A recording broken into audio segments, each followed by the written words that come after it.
Hey everyone, welcome to another Tutorial Tuesday. So today we're going to talk about more C++ 17 stuff. And I think this one's going to be kind of very example heavy because I want to show you what I mean. So I want to set up a couple scenarios.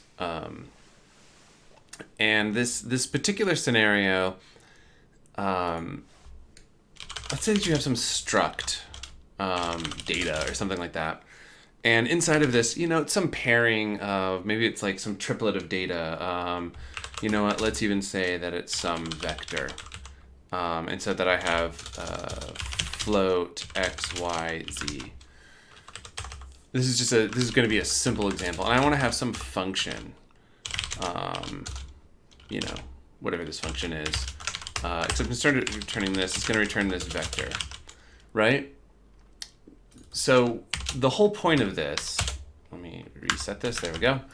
And so, I want to just return whatever this is. And so this is, super easy to do. I can just, 2.5f, 1.4f, and then maybe 0. Who knows? Who cares about z? So something like this, right?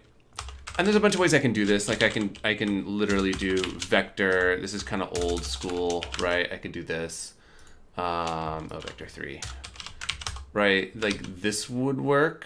Except that it won't because I don't have a constructor. Well, I should probably have a constructor. And I can set all this stuff up. But I can do this in C++ 11, which is nice. And what this is going to do is it's going to do sort of an ordered set. So this will be the x, this will be the y, this will be the z. And that's just how this stuff works. And it's really convenient. So then I would say something like vector 3, vec or whatever, equals foo. And this will work because I have a default copy constructor, which is what's going to happen here. So C++ will generate a copy constructor for me, which just does a copy of all the members. So this works. This will be fine. And then I can basically do, C out. I can dump out this vector. So just simply, I can say x. What do I call it? Vec.x, right? And I can just sort of keep doing this. And this is cool and all, right? I can just kind of keep pushing this thing, and this will be y. And I can do it again, and then this is z. So this should print out the thing that I want. Let's do z, and life is good. So if I build this guy and I run it, I'm getting tons of warnings again because I have exceptions turned off. And then, here we go. I can zoom this guy over here, and there he is. So, yay, this works. Sometimes, though, and this is a simple example, but sometimes you actually want to split this guy up. And sometimes it makes a lot of sense to split this up. And you can do that in C++ 17. It's actually sort of magical. It works like this. Ready for this? Here it comes. I wonder if you can actually do float. I've always seen it written like this. Auto, and then bracket, right? The square brackets, and then whatever you want. I'm going to say just x, y, and z equals foo. This is called a structured binding. That's what's going on here. This is a structured binding. I will now have, so there's no vec variable anymore, right? I have to kill this. But now I don't need vec. Now I literally have the variables exactly like I've done. It just splits it up across those three things. That's all it's doing. So I can build this again and run it, and I get the exact same results that I did before, of course. So that's really cool. I can do that. Okay, so that's fun. That's a thing. But what about something a little more interesting? What if I had like a struct of some pairing, right? And maybe this was a template. So I had like, first type and second type. What if I did this? And then I have, first type, m first, or whatever, right? second type M second. Well, first of all, I don't actually need to write this, right? I mean, I have, okay, great, I have this. But we also have standard pair, right? Which has whatever types that I want. So I can just do that, right? So let's say that I have this standard pair. So let's say now we have a new thing that returns a standard pair of type, I don't know, string and int. Now we're gonna have to include some stuff, right? And I don't know where pair is actually defined. I feel like it's in utility. Maybe not. I don't actually know where pair is defined. Oh, it's this stupid ambiguous symbol. I'm getting a weird issue specifically on this temporary project, where it's for these STL types is giving me this ambiguous symbol. So I don't know if somewhere I'm doing something stupid. So anyway, it works. It's just giving me that IntelliSense error. So now I can do return whatever I want, right? Cat, 15 or something, right? There we go. That'll work. Here's a slight aside. Return standard pair, right? This was the first way that we had mentioned. I could return standard pair. I'll say a different thing. Rat and 12, right? So I can do this, but here's the thing. If I go here and I go here to scratch my scratch thing, and I go in here and I'll zoom this in so people can see. And I go here to C++ language. I've set it to 17, right? If I reset this back to 14 and then hit OK, this is actually going to freak out. It's like, I don't know what this is. This isn't going to compile. So let's do auto, name value. That seems good. Bar. So first of all, I mean, this isn't going to work because this isn't C++ 11. But let's even say that we have, let's just do auto, result or whatever equals bar. This is still not going to work. If I build this, it's going to freak out on me. In fact, I think I even get a super useful warning or error. Yeah. Standard pair, use of class template requires template arguments. Oh, that's not as super useful as I was hoping, but such is life, right? So this guy, right? Use of standard pair requires class template arguments. That's a problem because in C++, you have to explicitly do this. I know it's lame. Int, right? That's lame. Look at that. So let's make some changes, right? So there's this, and we said we can do standard string and right. Okay, so we can do this. Another thing we can do is we can say using key val pair or something equals, and then we can do this thing, right? So now we've just created an alias to it, and so now I can basically say, oops. I can do this, right? This will work. And then, of course, the version of that works is... now I don't have to do all this. This is why, in the olden days, we would type def everything. We probably still should. So this works. Cool. But then, of course, the other thing that works, even if we want to kind of go back to the old version, is this. Right? There's actually a make pair function. Because classes have that limitation, but functions don't have that limitation, right? Functions, I can deduce the type just by the parameters. So why can't we do it for classes, right? We can do it for functions. Why can't I do this for classes? Why does this make pair succeed and this make pair, this version fail, right? Why is that a thing? I mean, if we looked up make pair, this is not a hard function. It's sort of ugly because Microsoft STL is ugly. But if we just sort of dig into this, right, it takes in, here's 1, 2, these are the two parameters. Here, I'll pull this guy up.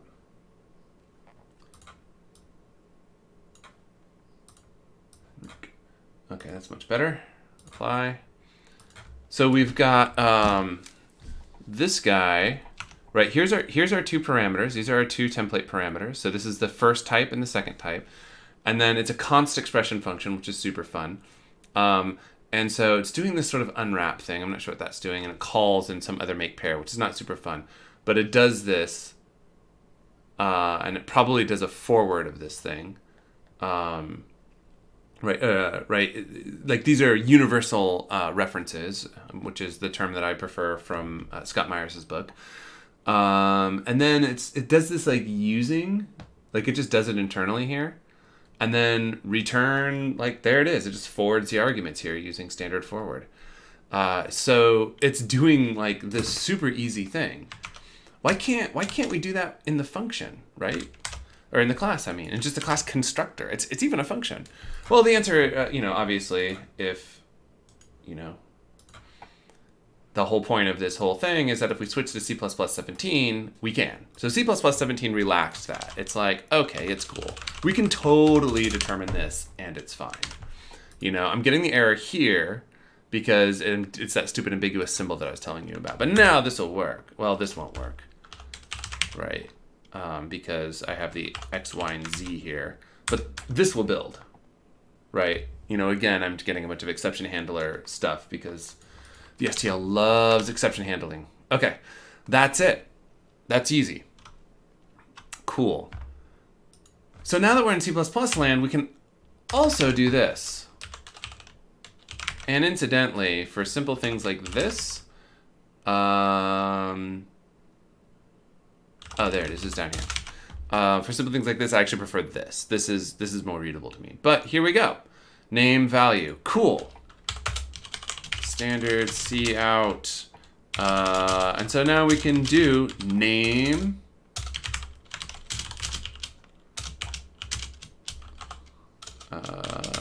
value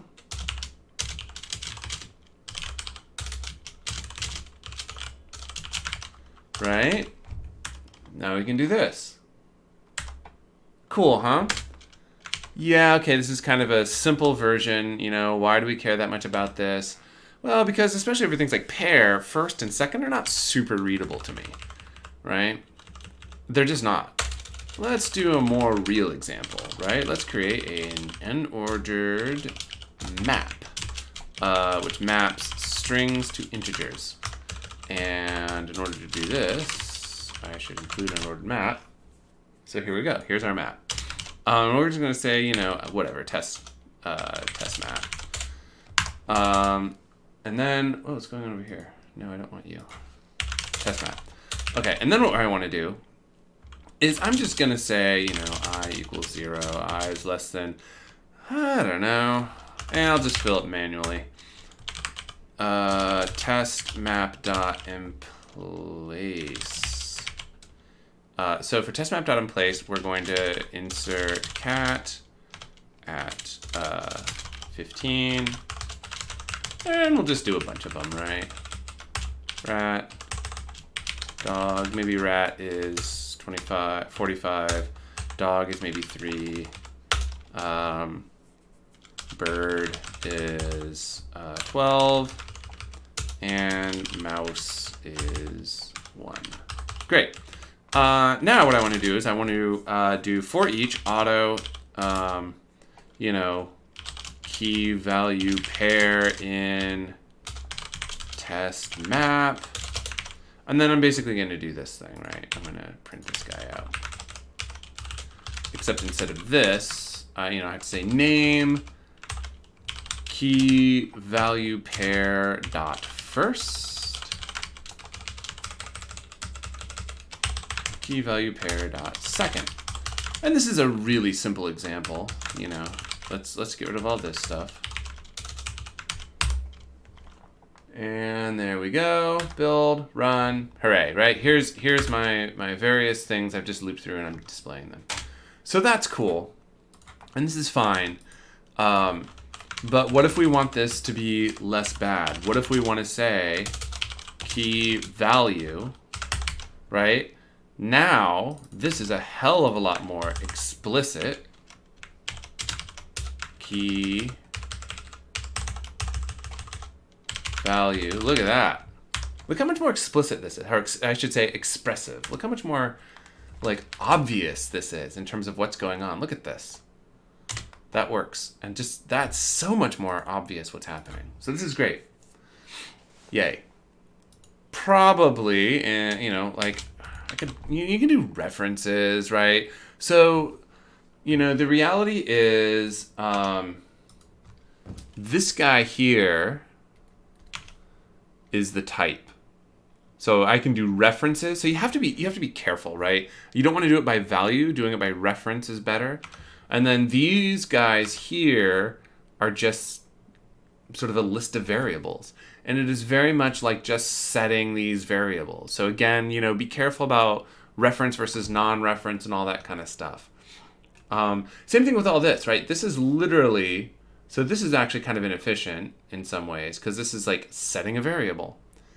And maybe that's what you want, but maybe it's also not. So just be careful of how you're doing this. So there we go.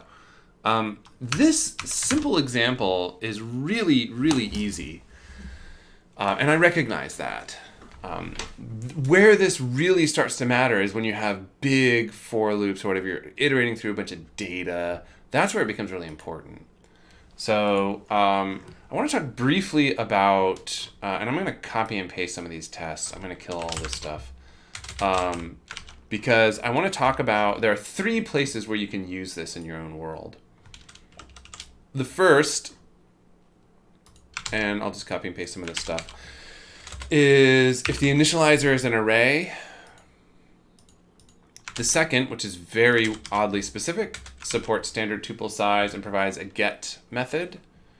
And the final way is the initializer's type contains only non-static public methods, or members, not methods. These are the 3 places that you can actually use this. And I'm going to show you a couple of examples. It being an array, super, super easy. It's just, here's some array, and here we go. That's it. It's that easy. You can also do this with, like, you can do this with a vector or whatever you want, but this is basically like the simplest version of this. Tuple is a little harder. First, you have to understand how tuples basically work. I'm not going to go into that here. I can do another video if people are interested, but I'll give you a very, very quick example. Not you. I'm going to just start it down here. So I say using data equals some tuple of, you know, int, string, and float. You know, pretty basic. I'm going to create a tuple very simply, and I'm just going to have it create some random crap, right? 10, cat, and then 5.5, right? It just creates and returns some data. And I'm doing it this way.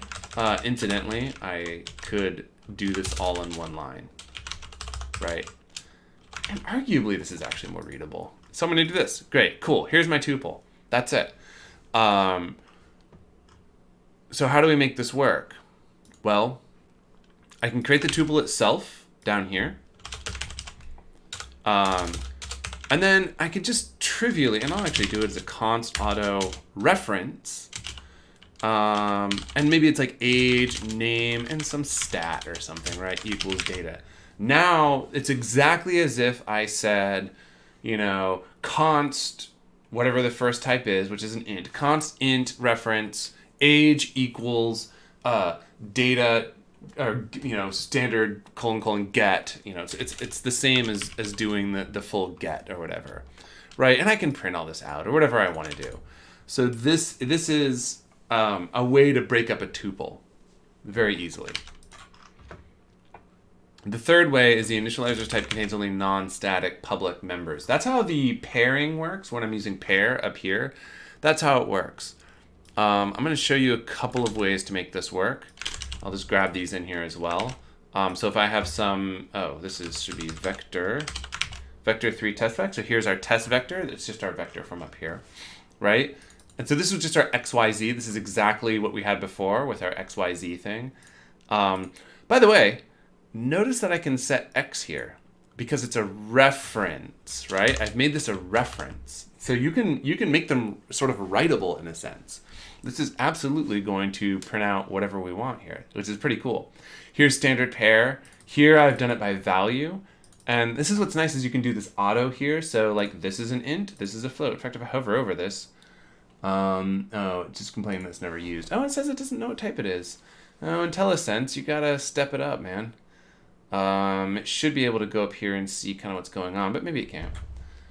Anyway, that's what we got, right? And so I can print this stuff out. So, oh, I deleted all my stuff, but I'll tell you what.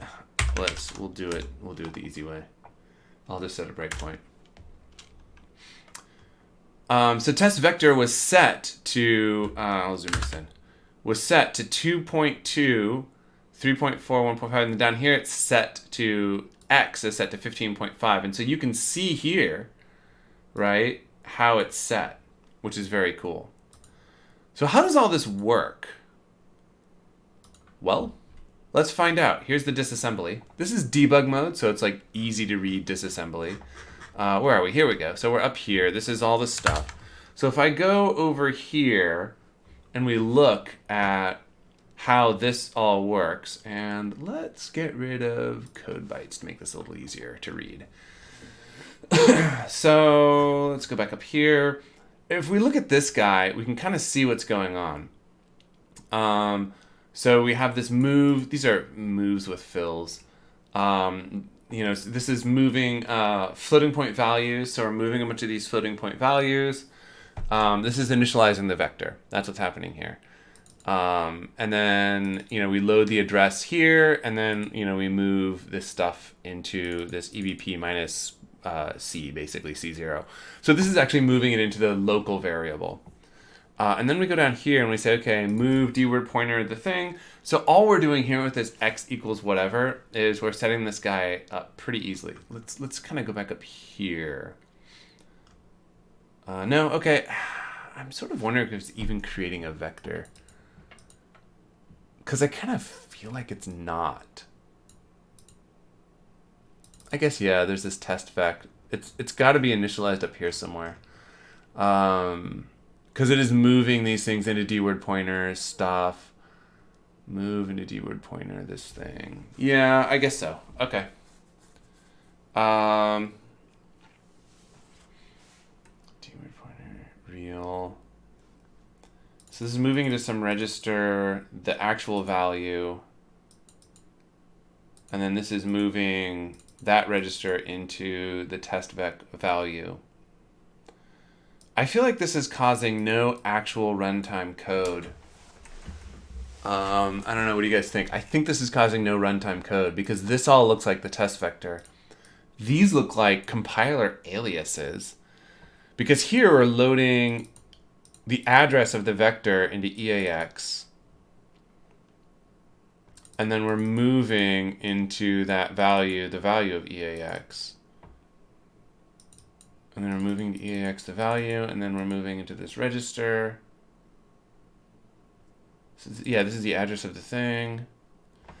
Yeah, I feel like it's actually not really creating runtime stuff here. This will be interesting. Let's look at some of this stuff. Yeah, so you can actually see here, you know, when I'm saying this data or whatever, calling this create tuple, and then like literally here's where it's calling get on each item. So you can actually see, so in this case, there is some cost, right? We can see this cost here. Whereas here, I'm just not seeing a lot of cost. You know, we can kind of see it up here. Here's this int array. I mean, it has to go through, it has to actually go through the data. So keep in mind that this is actually generating like real code. And for things like arrays, like it's got to go through it. So here we're literally just initializing it sort of cheaply. And then here we're pulling those values out individually and pulling them into places where they need to go. In our particular case, these are the multipliers. Yeah, this is doing an actual, not really loop. This is an unrolled loop. EAX, EDX, dword pointer, this thing. Yeah, here it is. Yeah, move into dword pointer D. So here's here's where it's setting D. So yeah, it's actually because it has to do it by value. So it can't fake it. So we can kind of see like what's happening here as we dig through this stuff, which is super cool. You know, here's the test pair. Like we can kind of watch this stuff happening. Oh, I wonder if pair is a what? Left and right. Is pair implemented as a tuple? That doesn't make sense. I mean, I guess it would. Oh no, this is this part. Yeah, this is the int and float from down there. Okay. So anyway, that's kind of the disassembly of what's going on here, which is really cool. So you can see the cost. The compiler tries to optimize it. And interestingly enough, just to make this video slightly too long, let's do it in release mode and just see what it generates. All right. Disassembly. And we'll zoom this guy back in. So I'm gonna guess that this is gonna, like, look at all this code. There's like no assembly here. That's great. Probably it's gonna just completely optimize out a lot of this because I'm just not using it. And this is doing kind of the setup stuff. EAX, ESP. Yes, this is initializing the thing. Offset string. This is creating the actual data tuple. Nothing happens here. Nothing happens here. Yeah, it's ignoring all of my tests because I'm not actually doing anything or using this thing. So it's like, we don't need all these things that literally have no effect. So that's less interesting, I suppose. Okay, that's it. That's what I wanted to show you. This is called structured binding something or other. That sounds right. If I go over here to my window that I had open and go to my C++ language, I'll bet it's in here somewhere. It's these guys. Structured binding declarations. That's right. It's this guy. So it's pretty sweet. This one I'm actually really happy with. So anyway, let me know what you think, and hopefully you found that useful. Next week we'll probably do more of this kind of stuff. Who knows? It's all a gamble. All right. I'll see you guys next time.